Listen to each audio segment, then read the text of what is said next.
parents, without a husband, father, or brother asserting his role as nominal head of the family to prevent her from playing, or perhaps an entirely supportive family, encouraging her sporting pursuits, which would also have been less than usual at the time. There was certainly a prevailing belief, indeed one that still exists in some quarters even now, that strenuous physical pursuits are not appropriate for the female body. Sometimes those restrictions have, though, been entirely deliberate. In 1921, after women's exhibition matches continued to draw big crowds and big money, outside the auspices of their control, the FA began to worry. They permitted the celebrated factory team Dick Kerr Ladies FC to play a South of England team at Bristol City with the condition that a full statement of accounts should be presented straight away. Then they told their member clubs that they needed prior permission before women could play a match on an affiliated pitch, regardless if it was for charity, and that the member club themselves would be responsible for the monies taken. This was followed by a notorious declaration in December.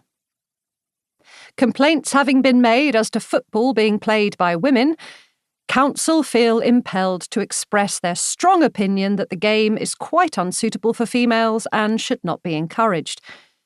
Complaints have also been made as to the conditions under which some of the matches have been arranged and played, and the appropriation of receipts to other than charitable objects. The Council are further of the opinion that an excessive proportion of the receipts are absorbed in expenses and an inadequate percentage devoted to charitable objects. For these reasons, the Council requests the clubs belonging to the association refuse the use of their grounds for such matches. This declaration made it extremely difficult for women to play football. Male players and coaches were threatened with sanctions should they assist any female footballers or their teams. Similar attitudes were evident elsewhere.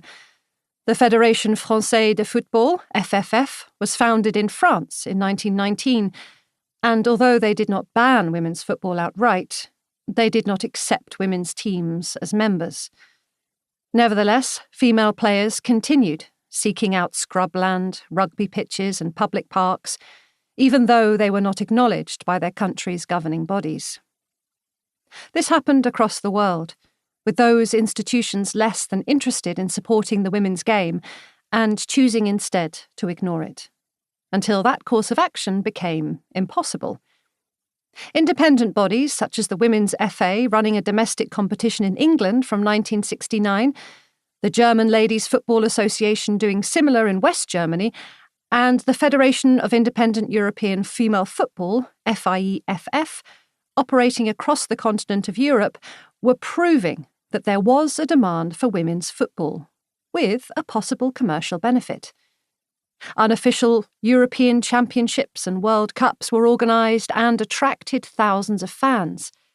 Yet those who participated paid a high price. Harry Batt, who took a team from Britain to Mexico in 1971, received a life ban from the game on his return, with his players receiving shorter sanctions. Inevitably, the official authorities wanted to bring it under their domain and their control. UEFA and FIFA began to recognise and integrate the women's game from 1971 onwards, encouraging national associations to take responsibility for women's football. But it has been a slow and, in many instances, reluctant progress. When official international tournaments were organised, the powers that be were still loath to bestow their established brand names on women's competitions.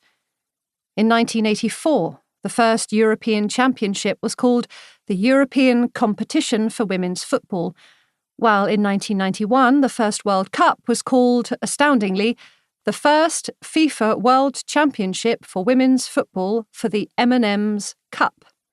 The FA took their time considering how best to organise a domestic league for women, assessing how other countries had succeeded or struggled with their own competitions, and subsequently delaying the launch of the semi-professional Women's Super League until the summer of 2011.